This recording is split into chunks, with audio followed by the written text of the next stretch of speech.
नमस्कार फ्रेंड्स, मैं doctor Jeevan Singh Prakriti Mitra society for science and technology में आपका स्वागत करता हूं। आज हम लोग डिस्कस करेंगे इन्वायरमेंटल साइंस में क्या फ्यूचर है, क्या अपॉर्चुनिटीज़ हैं, क्या जॉब्स हैं। तो आज का जो टाइटल है वो टाइटल होगा career opportunities and job opportunities in environmental science. तो सबसे पहले तो हम जानेंगे कि इम्पोर्टेंस क्या है इन्वायरमेंटल साइंस का। Importance of environmental science. तो इन्वायरमेंटल साइंस की स्टडी करनी क्यों ज़रूरी है, किस लिए हम करेंगे, क्या पर्पज़ है, क्या ऑब्जेक्टिव्स हैं। तो जो इन्वायरमेंट में आज के समय में बहुत सारी जो चीज़ें हैं जिसकी वजह से हमारा जो नेचुरल इन्वायरमेंट है वो डिग्रेडेशन हो रहा है। चाहे वो एयर क्वालिटी हो, चाहे वो वाटर क्वालिटी हो, ग्राउंड वाटर क्वालिटी हो, चाहे वो और भी बहुत सारी चीज़ें हैं। जो नेचुरल एग्रीकल्चर सिस्टम है उसमें भी डिग्रेडेशन हो रहा है। तो इसलिए हमें इन्वायरमेंटल साइंस की स्टडी करनी बहुत ज़रूरी है। नेक्स्ट,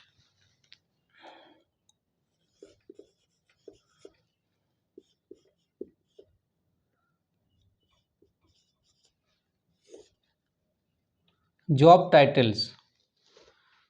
तो इन्वायरमेंटल साइंस में पढ़ाई करने के बाद में, स्टडी करने के बाद में, चाहे आप एमएससी करेंगे या फिर पीएचडी करेंगे, एमटेक करेंगे, तो क्या क्या इसके जॉब टाइटल्स हो सकते हैं।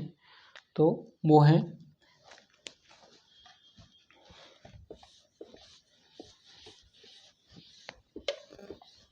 आप इन्वायरमेंटल साइंटिस्ट हो सकते हैं।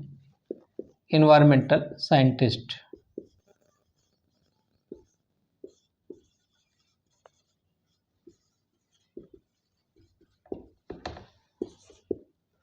Environmental manager,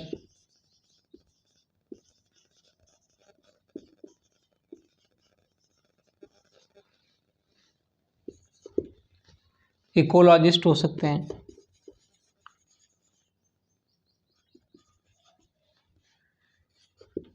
health safety manager हो सकते हैं, ऑफिसर हो सकते हैं, हेल्थ एंड सेफ्टी ऑफिसर हो सकते हैं, इन्वायरमेंटल कंसल्टेंट हो सकते हैं,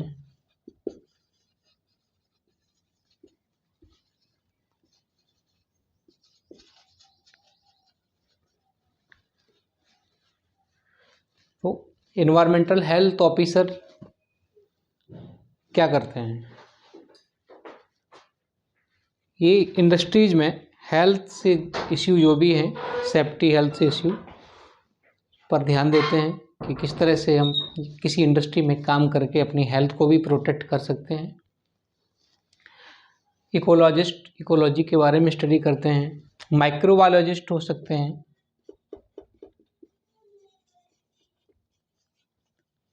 माइक्रोबायोलॉजिस्ट हो सकते हैं जो माइक्रोबायोलॉजी की स्टडी करते हैं कि वाटर के अंदर, वाटर में या सॉइल में माइक्रोब्स हैं, बैक्टीरिया हैं, वायरस हैं। तो इन्वायरमेंटल माइक्रोबायोलॉजिस्ट भी हो सकते हैं।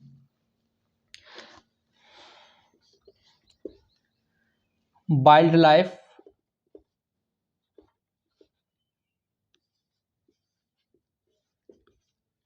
फिल्म मेकर भी हो सकते हैं। इन्वायरमेंटल जर्नलिज्म भी स्टडी कर सकते हैं, जर्नलिस्ट हो सकते हैं। तो बहुत सारे इसमें जॉब टाइटल्स हैं, तो इनको हम कर सकते हैं।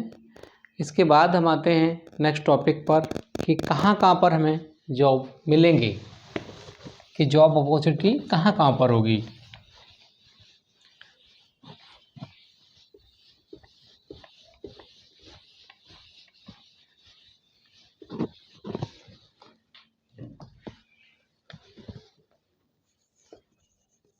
जॉब अपॉर्चुनिटीज,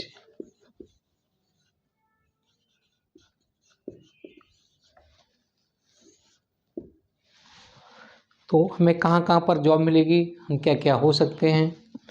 तो आप आप सबसे पहले तो मैं बताऊंगा कि आप जब आपकी स्टडी कंप्लीट हो जाएगी तो आप इन्वायरमेंटल साइंस के या इन्वायरमेंटल इंजीनियरिंग के प्रोफेसर हो सकते हैं, असिस्टेंट प्रोफेसर, लेक्चरर,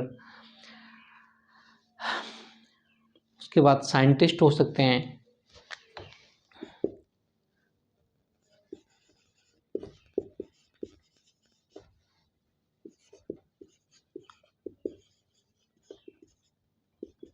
साइंटिस्ट तो हमारे इंडिया में जो जॉब अपॉर्चुनिटी है, मैं इंडिया की बात कर रहा हूँ, in India.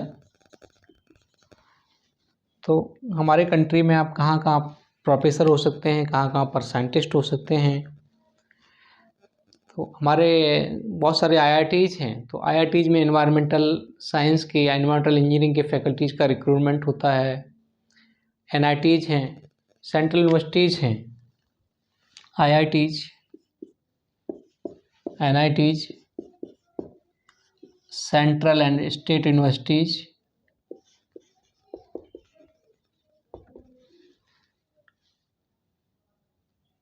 Central university and state university.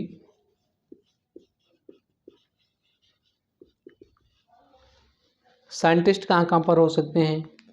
Scientist आप CSIR की लैब में हो सकते हैं। CSIR,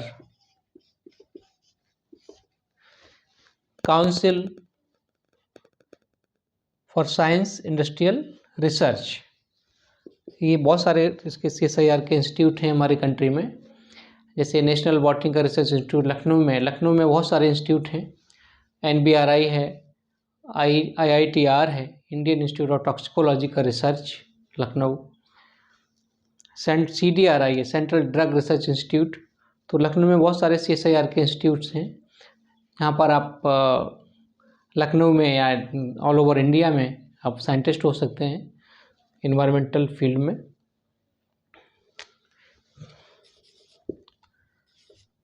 government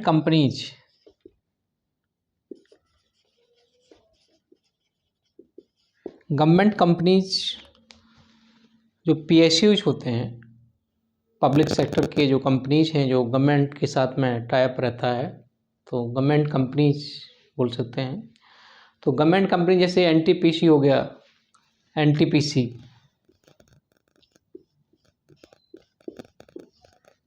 national thermal power plant corporation. तो यहाँ पर भी आप साइंटिस्ट हो सकते हैं, या जो एनालिस्ट की जॉब निकलती है एनालिस्ट की, तो वो भी हो सकते हैं। NHPC, national hydro power corporation, इसमें भी वैकेंसीज निकलती हैं साइंटिस्ट की, तो आप वहाँ पर भी हो सकते हैं। एलिजिबिलिटी उसकी MSc या PhD भी हो सकती है, MSc इन वाटर साइंस में, या फिर PhD भी हो सकती है। तो दोनों ही हो सकते हैं आप NTPC और NHPC में। और गेल में, gas authority of India, GAIL, gas authority of India limited में साइंटिस्ट हो सकते हैं। और भी बहुत सारे इंस्टीट्यूट हैं, बहुत सारी कंपनियां हैं, NGOs हैं, बहुत सारे NGOs हैं जो इन्वायरमेंटल फील्ड में वर्क कर रहे हैं। तो वहाँ पर आप जो साइंटिस्ट हो सकते हैं या जॉब मिल सकता है आपको। तो बहुत सारे इसकी अपॉर्चुनिटीज़ हैं, बहुत सारे अपॉर्चुनिटीज़ हैं इस फील्ड में। बट डिपेंड करता है कि आप पर कि आप कितना हार्ड वर्क कर लेते हैं, कितने अवेयर रहते हैं जो जॉब्स के प्रति, कि आपको कई जगह सर्च करना होगा, कई जगह CV भी सेंड करना होता है। आपने सारी एजुकेशन कंप्लीट कर ली और उसके बाद आप कहीं अप्लाई नहीं कर पा रहे हैं, नहीं कर रहे हैं, तो आपको जॉब नहीं मिलेगी। तो इसलिए आपको कई जगह पर अपना CV सेंड करते रहना है, न्यूज़पेपर्स में देखते रहना है कि कहाँ कहाँ अपॉर्चुनिटी मिल रही हैं, उसके अकॉर्डिंग आपको आगे बढ़ते रहना है। अब हम बात करते हैं कि हायर एजुकेशन।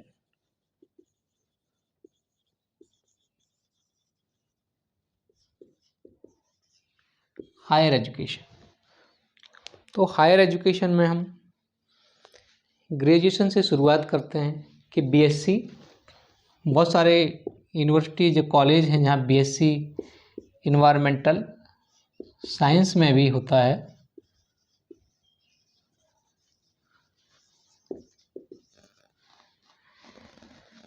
तो आप बीएससी कर सकते हैं। जैसे बरेली कॉलेज बरेली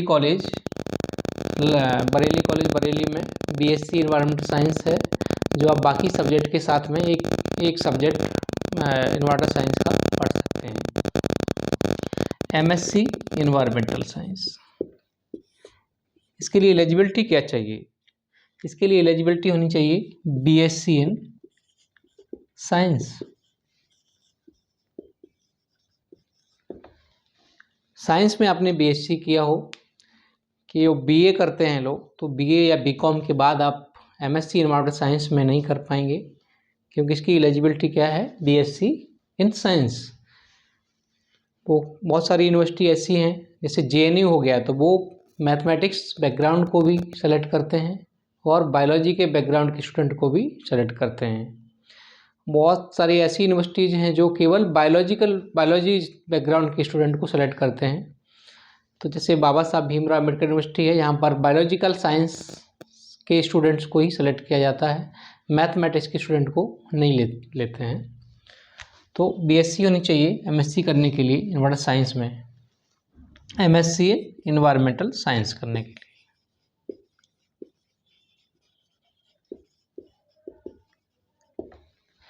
जब एमएससी कंप्लीट हो जाती है इन्वायरमेंटल साइंस में, 2 साल का कोर्स होता है, 4 सेमेस्टर होते हैं। तो कहीं कहीं पर क्या होता है कि सारे चारों सेमेस्टर में कोर्सेस रहते हैं, और किसी किसी यूनिवर्सिटीज़ में क्या होता है कि एक सेमेस्टर, जो 4th सेमेस्टर होता है, उसमें डिजर्टेशन वर्क होता है, स्मॉल रिसर्च वर्क होता है, डिजर्टेशन वर्क होता है। तो डिजर्टेशन वर्क करते हैं जब, तो उसमें रिसर्च के बारे में जानते हैं, लघु शोध भी कहते हैं हिंदी में इसको। तो स्टूडेंट जो 4th ईयर में जो डिफरेंट टीचर के स्पेशलाइजेशंस हैं, उसमें उनके साथ वो प्रोजेक्ट्स करते हैं और उनका एवेल्यूशन होता है लास्ट में।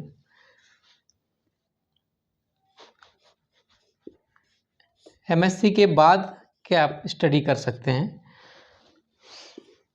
एमएससी के बाद हम पीएचडी कर सकते हैं, एमटेक एनवायरमेंटल इंजीनियरिंग में कर सकते हैं, एमटेक एनवायरमेंटल इंजीनियरिंग।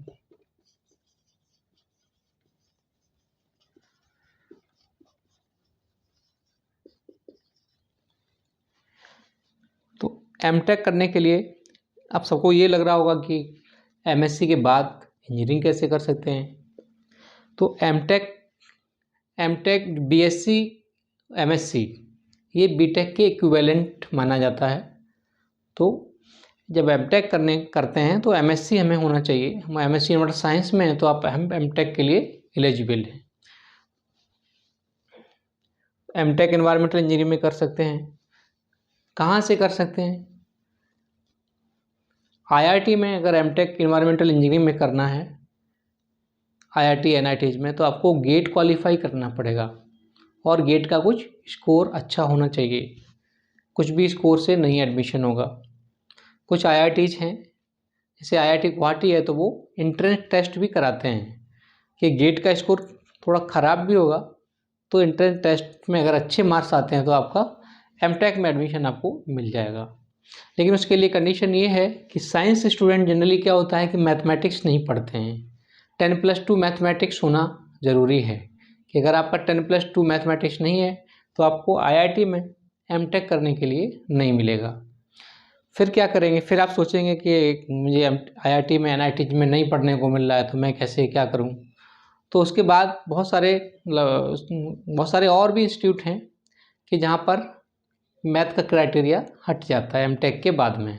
जैसे आप एमटेक करते हैं, जब आप एमटेक करने जाते हैं तो वो एमएससी को भी ले लेते हैं। बहुत सारे प्राइवेट इंस्टीट्यूट हैं, जैसे कि थापर यूनिवर्सिटी है, वो भी एमटेक कराते हैं इन्वायरमेंटल इंजीनियरिंग में, साइंस में। और बीआईटी मैसरा है, तो बीआईटी मैसरा में भी इन्वायरमेंटल साइंस इंजीनियरिंग में एमटेक की डिग्री देते हैं। और national institute of foundry forge technology, इसका नाम चेंज हो गया अभी, नहीं एडवांस मैन्युफैक्चरिंग टेक्नोलॉजी हो गया इसका नाम। तो यहाँ पर लेकिन इन्होंने 10+2 मैथमेटिक्स क्राइटेरिया रखा हुआ है, एज ए NIT की तरह से है रांची में। तो यहाँ पर भी आप MTech कर सकते हैं। और बहुत सारे और भी इंस्टीट्यूट हैं, प्राइवेट इंस्टीट्यूट है, IMT यूनिवर्सिटी है, यहाँ से MTech कर सकते हैं। गलगोटिया यूनिवर्सिटी है, यहाँ से कर सकते हैं। और भी इंस्टीट्यूट हैं जहाँ से आप MTech कर सकते हैं। तो MTech के बाद भी PhD कर सकते हैं। MSc के बाद PhD करेंगे तो आपको IIT में जाने के लिए GRF या गेट क्वालिफाई करना पड़ेगा। बिना GRF गेट के नहीं जा सकते हैं, नहीं एडमिशन ले पाएंगे PhD में। सेंट्रल यूनिवर्सिटीज़ में क्या है, आपका नेट भी क्वालिफाई हो जाता है, UGC net, UGC net, ICR net.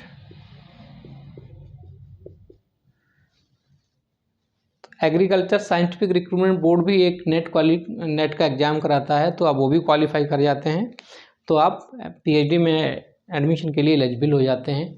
बहुत सारी यूनिवर्सिटी ऐसी भी हैं जो केवल एंट्रेंस टेस्ट लेते हैं, जिनको नेट और गेट की ज़रूरत नहीं होती है। लेकिन अगर आपके पास नेट गेट है तो उसके एडिशनल मार्क्स होते हैं जो आपकी मेरिट बनने में हेल्प करते हैं।